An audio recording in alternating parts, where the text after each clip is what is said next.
Tapi yang menarik adalah kalau ini yang ada di kepala gue ya, terkadang apa yang orang tua lakukan itu ternyata tidak sepenuhnya dibutuhkan oleh si anak. Dan orang tua itu merasa si paling tahu kebutuhan si anak. Padahal anaknya itu tidak butuh.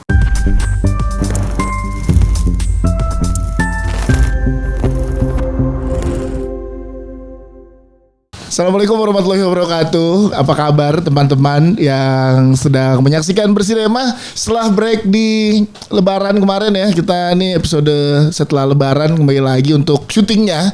Jadi ketemu habis Lebaran. Iya, akhirnya ketemu lagi habis Lebaran. Maaf lahir batin. Iya, menarik kan perfilman di Indonesia bulan kemarin. Menarik sekali. Sampai dengan kedepannya makanya di Bersinema berusaha untuk datengin teman-teman yang filmnya mau tayang di industri film Indonesia. Dan sekarang sudah ada, ini adalah coach lari kita. Enggak, bukan belum. Kayaknya posisi itu agak sangat prestis dan butuh validasi dengan sertifikasi. Oh, sertifikasi ya. Iya. Kalau podcast Ancur menganggap Bang Ibnu pokoknya panutan di industri lari. Kalau dibilang abang-abangan lari boleh lah. Abang-abangan lari, Bang John, Bang Ibnu Jamil dan juga ada Malasan. Apa kabar? Dari film Kupeluk Kamu Selamanya. Betul. Ini gue udah lihat teasernya kemarin aja, udah kayak apa tuh ada? Berkaitan dengan orang tua nih. Iya. Ada anak kecil, ada bapak, ada ibu gitu ya. Kayak kehidupan kita kan pasti relate tuh sama keluarga ya. Betul. Ntar kita akan ke situ, peran masing-masing ke situ. Boleh. Tapi kita ke Bang Ibnu Hana dulu. Iya. Syutingnya sama Ibnu Jamil jadi ikutan lari. Karena terakhir podcast Hancur lari sama Ibnu Jamil, paginya di Singapura, siangnya dia syuting. Emang luar biasa. Lari di negara orang subuh-subuh. Callingan jam 2 siang. Fun fact ya, lu salah nanya kayak gitu. Tapi Hana ini lihat dong, dari penampakannya aja, badannya lean, pasti larinya harusnya kenceng. Dan itu terbukti. Gue pernah lari sama dia karena kita dulu pernah satu project ya. Series ya. Oke Jack, iya.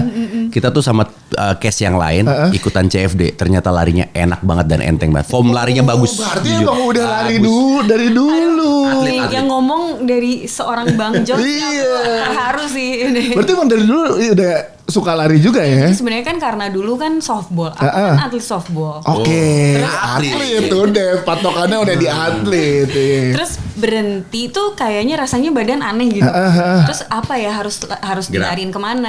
Digerakin kemana? Akhirnya nemu lari. Terus ya udah emang udah suka lari dari dulu.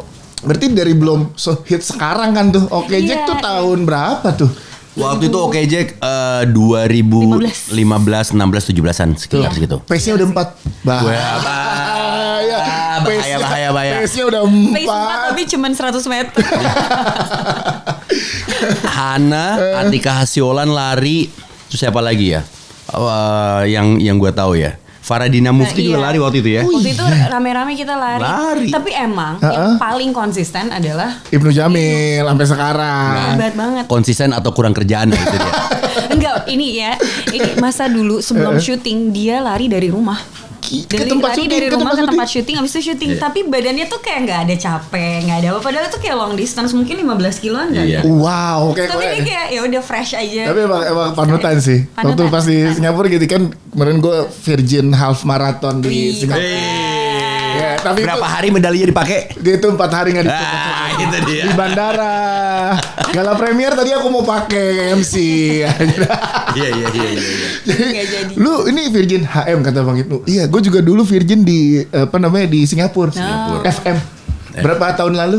Wah. 10 tahun lalu. 2014 berarti 12 tahun lalu. 12 tahun. Sedangkan saya baru mulai, dia 12 tahun lalu udah Virgin FM di Singapura. Hebat FM di Singapura yang sepanas itu. Sepanas itu sih. Sotoy sih waktu itu, lebih ke sotoy aja. Daftar-daftar nggak ada persiapan, main ngerasa udah pernah HM kayak sanggup nih FM, udah. Kalau namanya sikat sanggup ya. Sanggup cuma agak sedikit berantakan dikit. Namanya juga free. Iya. Tapi sampai sekarang kalau Ana masih sering olahraga, Sean juga sering gini kan. Kalau lagi break, lagi balapan apa segala macem, olahraganya juga kenceng kan dia. Dia harus olahraga justru kan. Justru bener. Maintainnya justru di sehari-hari sebelum balapnya. Karena pas balap baru dia biasanya nggak diet tuh baru pas. Tapi sebelumnya tuh dia olahraganya gila-gila. Terakhir ngobrol sama Sean di podcast Hancur, emang ngejaga GeForce tuh kayak itu jaga GeForce harus so tahu aja gitu. GeForce. Ya bentar mudah-mudahan lah kita ada kesempatan buat lari bareng ya, olahraga bareng kayak seru ya. Boleh. Sambil ngobrol film sambil lagi. Ngobrol film. Next podcast tuh harus sambil lari. Wah, bener juga ya.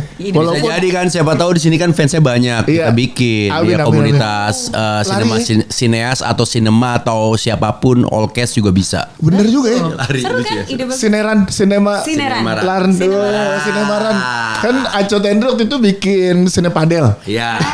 Kita bikin sinemaran. Kayak udah makanya kalian berdua ntar di depan ya. Iya. Boleh. Banyak loh kayak siapa? Bang Daus, DOP lari. Oh iya, Bang Daus lari. Dava lari. Dava lari kenceng banget ya. Director siapa yang lari ada nggak ya? Oh, Mas Iva lari. Mas Iva lari. Bener. Iva Ivansa lari. Iva lari. Yes, kalau ada yang lari di Binloop kadang suka ketemu tuh. Betul. Mas Iva. Oke, ntar lah kalau bahas tentang lari, siapa tahu kita punya podcast tentang olahraga ya. Ini film dulu nih, film dulu. Peluk kamu selamanya, ya kan? Bang Ibnu Jamil dan juga Hana Malasan. Dari teasernya gue udah melihat, tapi biar kalian udah menjelaskan dulu, ini tuh ceritanya tuh tentang apa? Karena kalau gue ngeliat di teasernya masih banyak pertanyaan. Kenapa kamu sebal dengan suami kamu ini? Gitu. Atau gimana sih? Gue pengen tahu. Ana, silakan. Jadi mungkin tim di sana kalau aku agak berlebihan cerita ini di stop aja. Iya, ntar diingetin. Biasanya Gifar ngejagain, mana Gifar kan jagain dia. Oke, mungkin ini diceritain dari sinopsisnya sih sebenarnya seorang ibu namanya Naya yang aku peranin yang harus berhenti dari karirnya, harus merelakan karirnya untuk mengurus anaknya yang punya penyakit bawaan sejak lahir, gitu. Dan jadi memang akhirnya harus merelakan untuk fokus. Nah, tapi setelah bercerai dengan suaminya, di situ dia menghadapi tekanan ekonomi yang gimana ya untuk bisa bertahan hidup lah, di mana situasi ekonominya pun juga nggak menguntungkan lah gitu. Dan ditambah lagi harus menghadapi mantan suami. Iya, yang mau mengambil hak asuh anak. Oh, ini jadi perjuangan single mother ya? Iya, betul. Aduh, dan sekarang relate banget karena kan pun banyak yang relate, terutama misalkan kayak gue dulu mengalami juga karena bokap nyokap cerai, gue sama nyokap kan. Gimana taunya perjuangan seorang ibu tuh sebagai single mother tuh tahu banget ya rasanya. Nah, itu gimana Hana? Gue ke karakternya dulu. Gimana pada saat dapat tawaran jadi single mother? Itu gimana ngedalemin itu kan kayak itu dia kan, karena memang satu belum pernah jadi ibu. Iya. Itu yang paling sebenarnya yang challenge yang lumayan lah gitu. Tapi emang perjuangan ibunya sendiri kita kan sebenarnya sudah dekat ya, karena kita semua punya ibu gitu. Jadi kita bisa melihat perjuangan dari yang kita dulu besar seperti apa. Jadi memang ketika dia baca skrip, wah ini dari baca sinopsisnya aja tuh nangis. Aku waktu itu nangis. Ya, ditambah baca skrip lagi, ini dalam banget ya gitu. Karena sebenarnya ini ceritanya tuh bukan soal ibu anak atau keperebutan hak asuh anak doang, tapi sebenarnya tentang perjuangan seorang ibu untuk berdamai dengan hidupnya sebenarnya. Jadi perjalanan batin seorang ibu untuk bisa berdamai dengan kehidupan. Jadi sebenarnya bukan berjuang buat anaknya aja, tapi buat dirinya sendiri. Iya. Kadang itu tuh yang banyak orang lupa ya. Itu karena sebenarnya kan ibu itu kalau sudah berdamai dan dirinya sendiri happy, itu akan terrefleks terrefleks ke orang-orang di sekitar gitu. Maksudnya kita bisa terpancar gitu. Energinya tuh berasa ya. Iya, tapi kadang itu yang mungkin kadang dilupakan karena terlalu fokus untuk menjadi ibu yang kuat, untuk jadi ibu yang sempurna. Padahal sebenarnya ibu juga kan manusia gitu. Dimana manusia nggak sempurna. Aduh iya lagi. Gitu. Aduh deket banget lagi. Nah di teaser aja udah sebel sama karakter Ibnu Jamil. Aduh lu ya sibuk, anak lagi nangis gitu ya. Gue juga kayak gue pernah gini nggak ya gitu, gue jadi gitu kayak gitu sebagai bapak yang punya anak kayak gue pernah gitu nggak ya. Nah begitu jelasin karakternya gimana di sini karena di teaser baru di spill dikit. Gue di sini di film Ku Peluk Kamu Selamanya berperan sebagai Bagaskara. Bagaskara adalah seorang ayah, seorang bapak dari seorang anak yang bernama Aksa, pernah menikah dengan Naya. Nah di sini memang film yang gue suka adalah ketika premisnya itu, kalau menurut gue ya, keyakinan gue ini adalah perjuangan orang tua tunggal, di mana ini Naya yang akan dengan segala macam bentuk dan caranya untuk merawat anaknya, dengan segala macam keterbatasan juga yang dia punya, gitu loh. Satu sisi mantan suaminya merasa dia lebih berhak karena dari sisi ekonomi anak ini butuh banget asupan ekonominya. Aduh ya, karena terus. kebutuhan kehidupannya kan dari pertumbuhan anak ini lumayan butuh biaya banyak gitu loh, untuk baik sekolah, kesehatan, apalagi juga faktor kesehatan penting juga buat si Aksa. Nah disitulah merasa dari sisi mungkin kita bicara hukum ya, tapi gue agak buta juga nih. Setelah pisah tuh biasanya anak di bawah usia atau di bawah umur ikut ibunya kan. Nah itu memang ikut ibunya.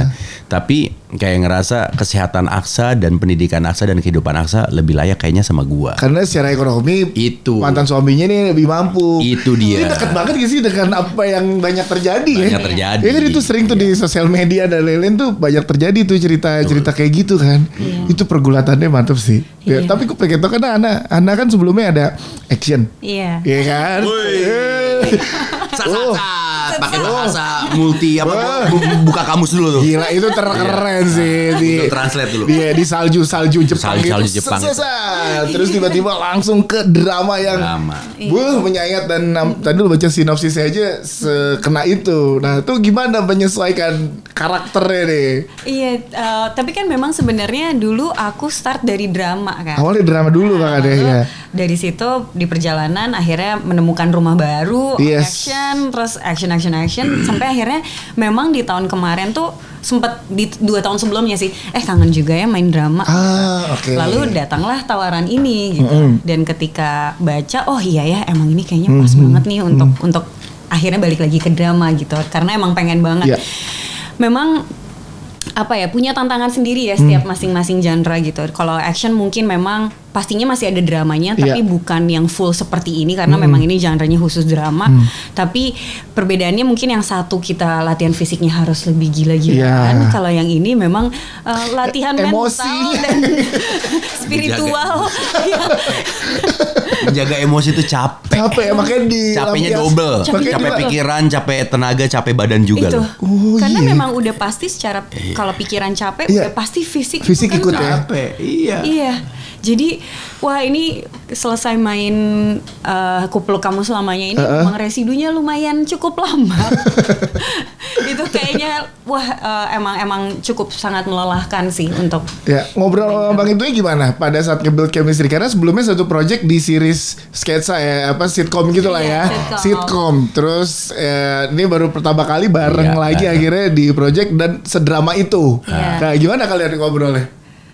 Kalau dari sisi perkenalan kayaknya udah nggak perlu lagi. Betul, karena udah kenal. Iya, udah kenal, terus juga udah tahu gitu. Nah, itu yang enaknya kalau kita udah kenal, Hana orangnya seperti apa. Cuma tinggal kita mengcraft atau membentuk lah karakter yang diinginkan sesuai dengan cerita yang diinginkan juga gitu. Kita juga ada acting consultant ya bilangnya. Mbak Putri. Mbak Putri. Ya kok lupa sih kan sering Putri Ayu. Putri Ayu dia. Konsultannya kan beliau kan. Kita jadi dibantu tuh dibentuk Hana seperti apa, gue seperti apa. Dari situ kita makin dia jadi mantan istri yang begini. Dulu kita kenalnya waktu di kampus seperti itu gitu. Dibangun ceritanya baru kita udah ini karena, sekarang Naya gitu. Oke, sekarang Bagaskara. Jadi ke build-nya udah dari ini ya, universe Naya dan Bagaskara di Iya. build juga. Dan Mbak Putri kan dia certified juga untuk intimacy Iya, coordinator kan. Jadi dia Iya, ada Mbak di situnya Putri. ngejaga juga. Terima kasih karena Mbak Putri. Mbak Putri, waktu itu kita dapat kuliah 1 SKS pas podcast hancur. Sama dia. Dikasih tahu pentingnya intimacy Oh, S1 dong nih. S1 nih. Karena hubungan suami istri yang ada di sini kan kita lihat rumit ya namanya Rumit, hubungan iya. suami istri ya. Iya. Nah, sudut pandang Bapak dikasih lihatnya sejauh mana di sini? Karena menarik kadang kita hanya dikasih lihat dari sudut pandang istri. Nah, Iya, sudut iya. pandang laki-laki tuh suka ntar deh gitu atau gimana di sini? Di sini sudut pandang saya sebagai Bagaskara, dia ngerasa perpisahannya ini pasti kan gini ya. Kalau setiap orang tuh punya alasan dan punya pembelaannya, iya, untuk dia berangkat untuk mengambil keputusan yang besar dalam hidupnya. Dan ini adalah divorce, keputusan yang benar-benar di sini Bagaskara menganggap Naya ini tidak banyak membantu karir dan kehidupannya Bagaskara. Gitu loh. oke. Jadi setiap dia pulang kerja atau mungkin di rumah itu nggak membuat suaminya nyaman. Ini yang dirasakan Bagaskara. Iya, betul. Sudut Iya. pandang tadi Sudut ada pandang, pembelaan dari sang istri. Betul. Boleh. Nanti dia punya sesinya sendiri. Dia pulang kerja Iya, capek, iya, nggak iya. disiapin makanan atau minuman, ngurus anak juga. Kadang malah justru berantakannya juga lumayan banyak. Iya. Ini kenapa sih rumah harusnya gue pulang kerja ke rumah tuh untuk ngerilis capek Iya, gue, iya. untuk bisa ketemu main sama anak ini, tapi enggak gitu loh. Nah itulah mungkin komunikasi antara Naya dengan Bagaskara ini nggak berjalan dengan bagus, dengan sehat. Jadi Iya. situasi gue sebagai suami dengan egonya, pusing ribet gue di rumah gitu Iya. loh. Jadi mendingan gue keluar aja deh, Iya. meeting kayak apa kayak Mungkin gitu ya. eskalasinya diemin, mulai keluar, ternyata di luar ada seseorang yang merasa kok ini yang gue cari ya, ini yang gue butuhin ya, Itu gitu. dia lah gitu. Dan godaannya. hebatnya diceritain yang gue sukanya, sebenarnya ya kalau dilihat lebih dalam lagi Iya. nggak ada aktor antagonisnya, Iya. gitu. Tidak. Iya. Karena di kehidupan kan selalu ada gitu. Sebenarnya Iya. kita setiap manusianya punya ada dua sisi. Iya. Ada abu-abunya yang Itu. nggak pure lo putih, nggak Betul, pure betul. lo hitam kan. Betul. Tergantung mau lihat dari perspektifnya Perspektifnya mana? Karena punya sudut pandang masing-masing. Betul. Itu kan dari mantan suami. Iya. Coba mantan istri membela. Iya, silakan. Kalau menurut Bang Ibnu tadi karakter Bagaskara ngelihatnya, nih istri nggak beres nih, Iya. pulang ke rumah berantakan, anak nggak beres juga. Nah, dari sudut pandang istri gimana? Ya, mungkin kalau dari sudut pandang Naya itu dimulai dari ketika melahirkan. Mungkin mereka Oke. masih baik-baik saja sampai akhirnya Aksa lahir. Dan mungkin di situ start dari semua permasalahan karena mungkin akhirnya lahir anak yang mungkin tidak sesuai dengan ekspektasi kita berdua bahwa keadaannya ini keadaannya anaknya sakit. Satu, biaya yang pasti mahal banget, anaknya rewel banget pasti, dan mungkin sebagai seorang ibu ada rasa bersalah di situ, karena kok gue melahirkan anak yang tidak sempurna. Iya, Mungkin di iya. sudut pandangnya Naya tuh seperti itu. Ada kayak gitunya ya. Kenapa ya kok bisa kayak gini? Lalu muncullah self blame yang cukup besar yang membuat akhirnya dia tidak bisa mencintai dirinya sendiri. Lalu bagaimana dia bisa mencintai orang di sekitarnya ketika dia pun juga tidak mencintai dirinya sendiri di situ. Sedangkan masalah itu tidak pernah dikomunikasikan ke Bagaskara.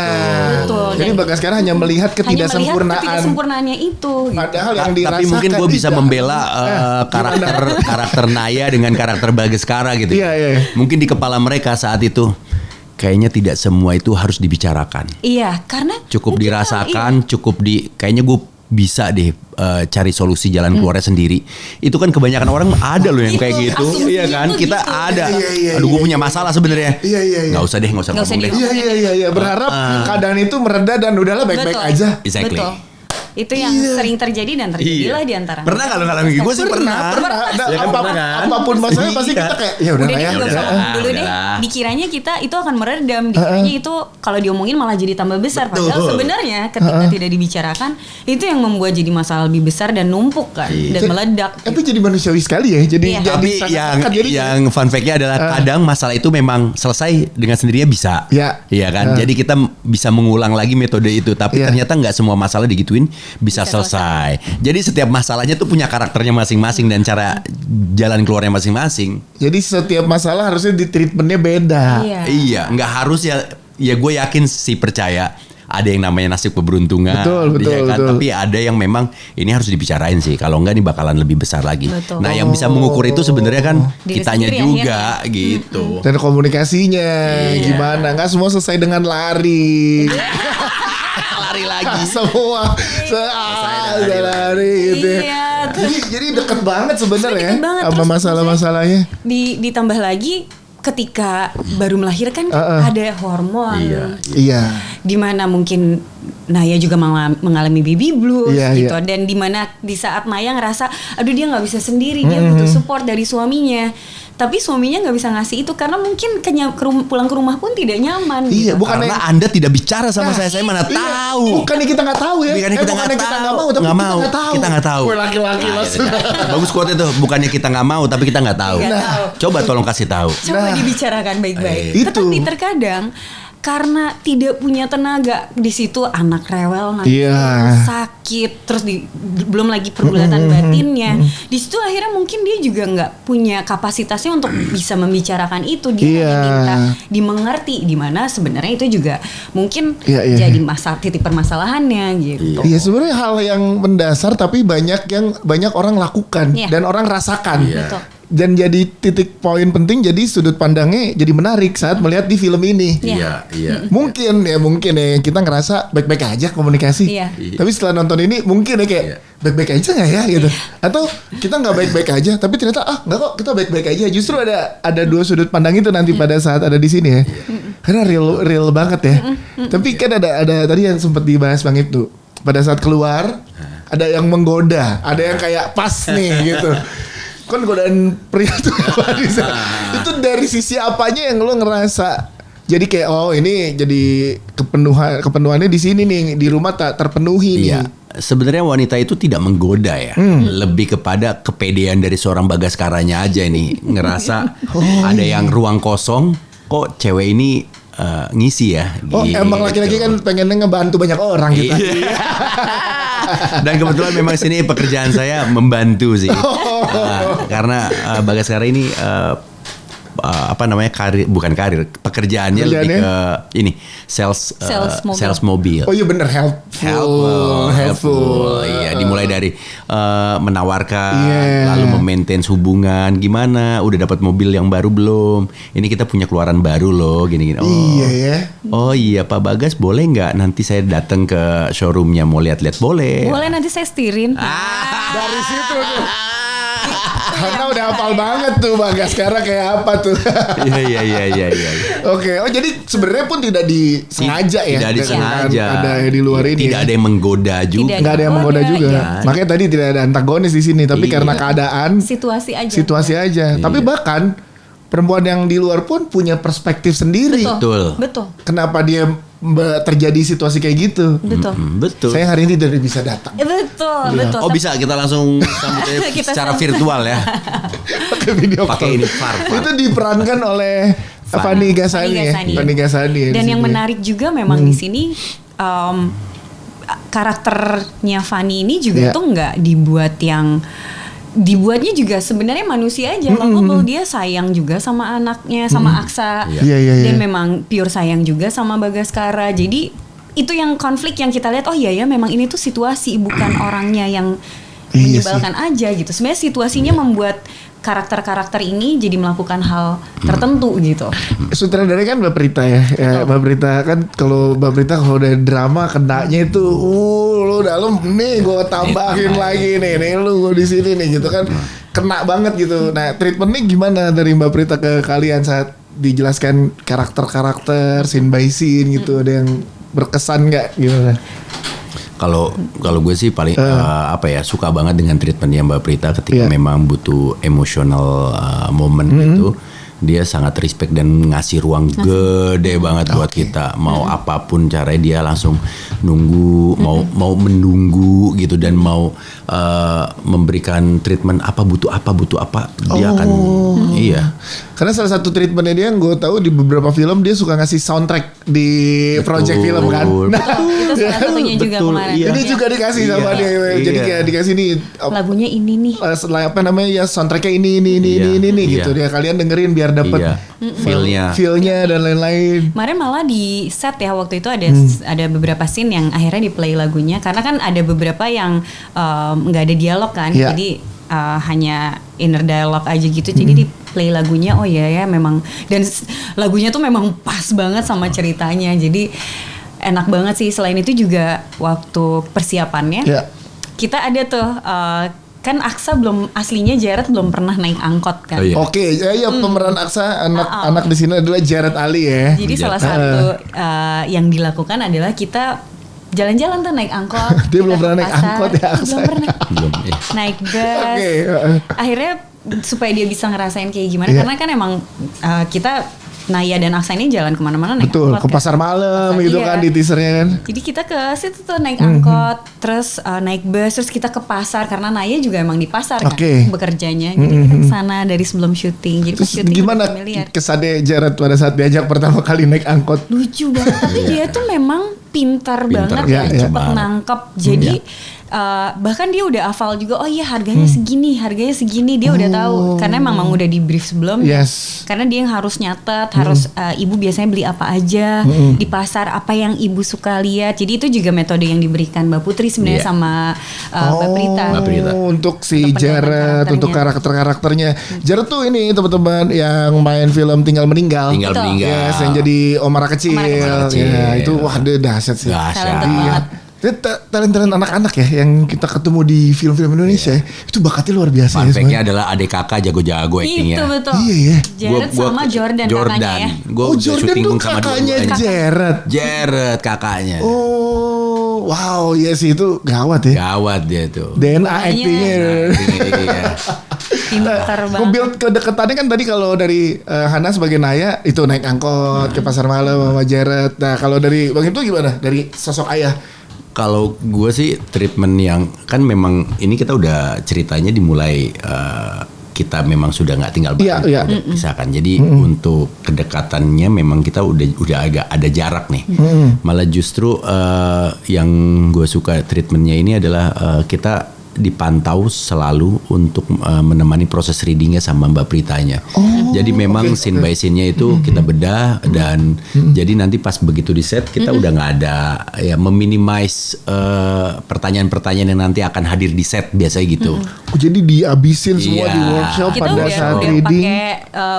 Bahkan udah apa namanya dikasih simulasi. Simulasi. Jadi pas di set ya udah kebayang kayak gimana. Ada gitunya. Sebagai aktor lebih nyaman seperti itu ya. Jadi saat di set udah tinggal eksekusi apa yang udah dilatih selama di workshop dan di readingnya. Iya.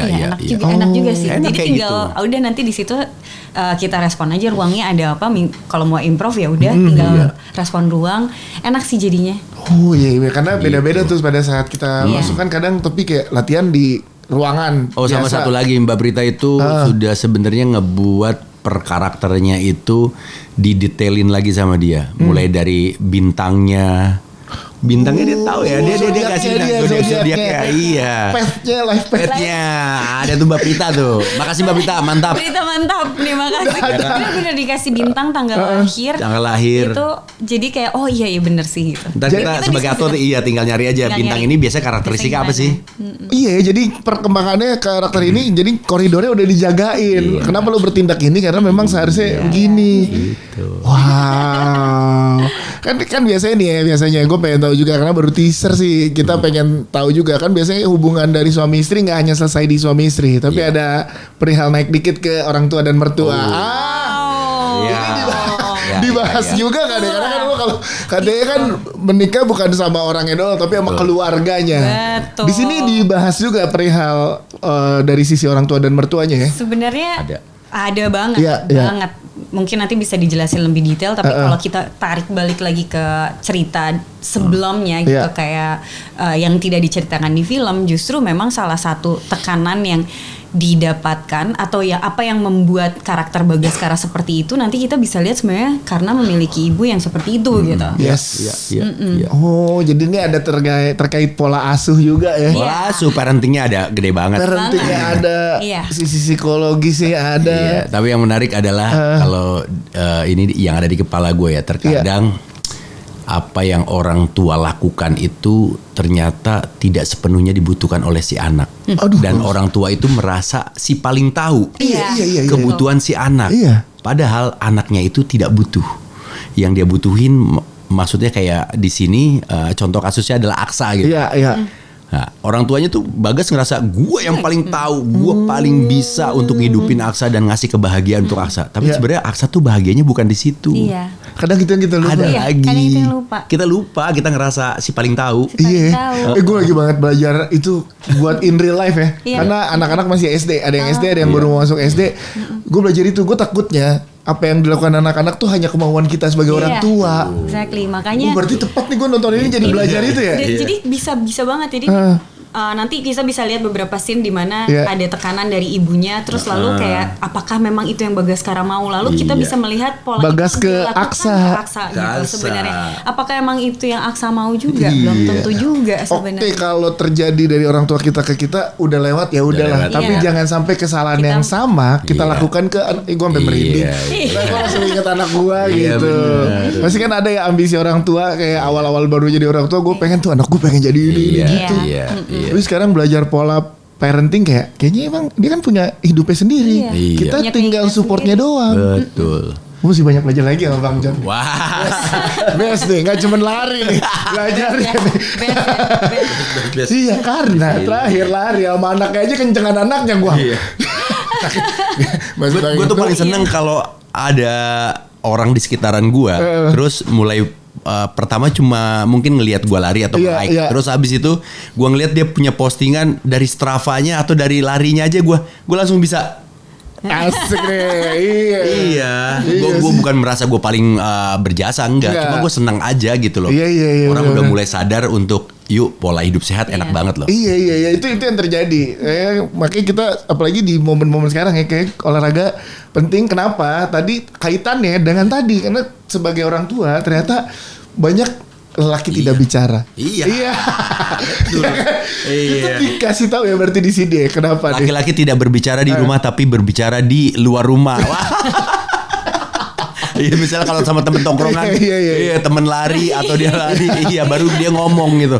Jangan begitu. Orang rumah juga harus dianggap gitu. Iya, harus. Iya. Gini, nonton mendingan yang udah punya pasangan ya, suami istri, mendingan nonton langsung berdua, apa sendiri-sendiri dulu, atau gimana? Saran dari kalian untuk nonton berdua. Langsung berdua sama istri ya.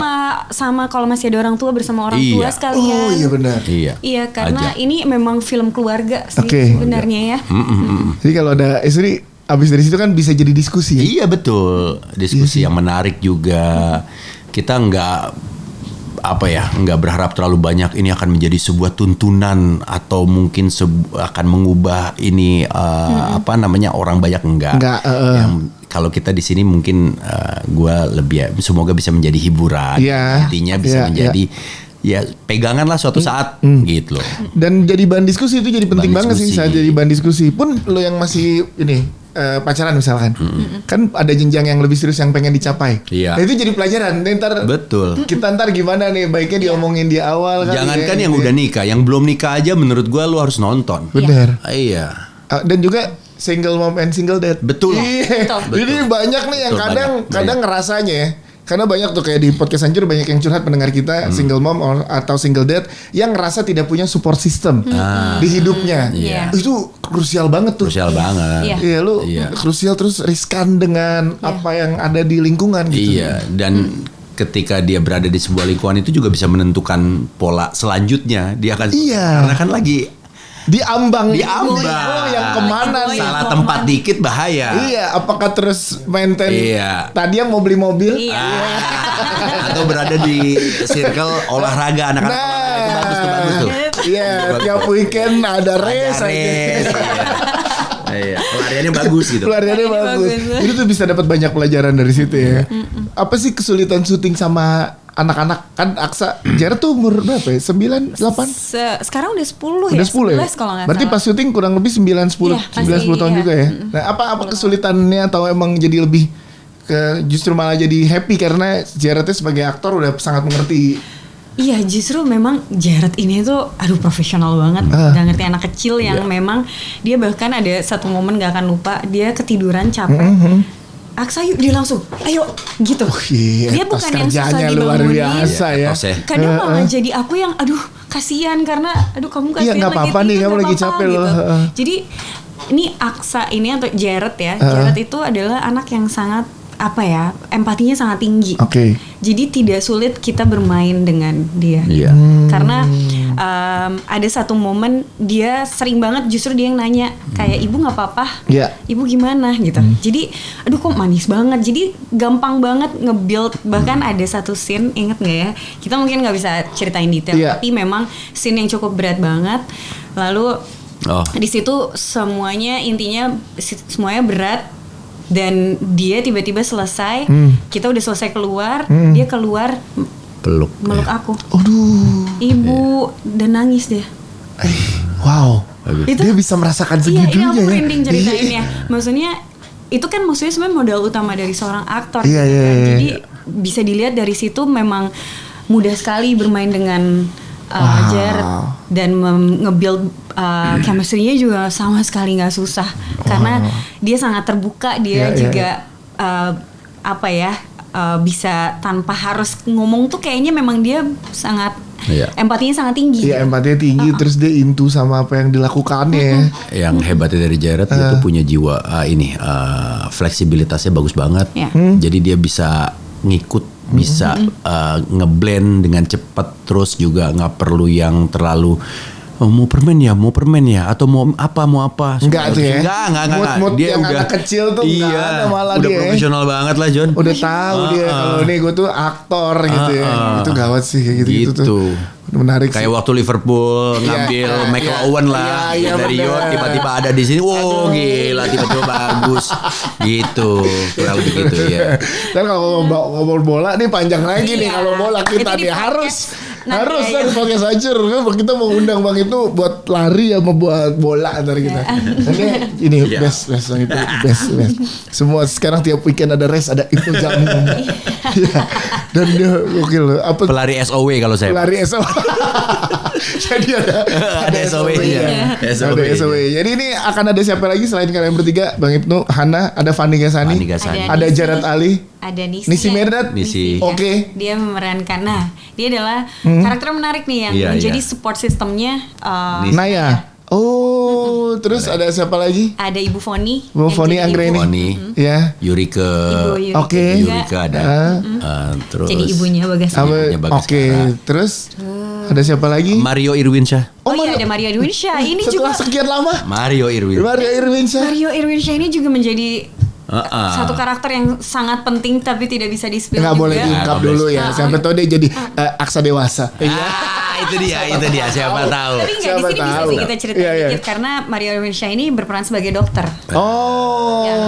Oke, perannya krusial tuh dengan kondisi yang tadi diceritakan di awal, Aksanya seperti apa dan lain-lain. Pasti apalagi kalau film ini ada part 2 ya. Nah, isi. Wah, Mario Irwinsyah sih gokil. Best sih. Udah lama juga gak ketemu Bang Mario Irwinsyah nih. Ini ada lagi kembali comeback setelah sekian lama kayaknya. Berapa lama belum balik ke film lagi akhirnya. Balik lagi ya.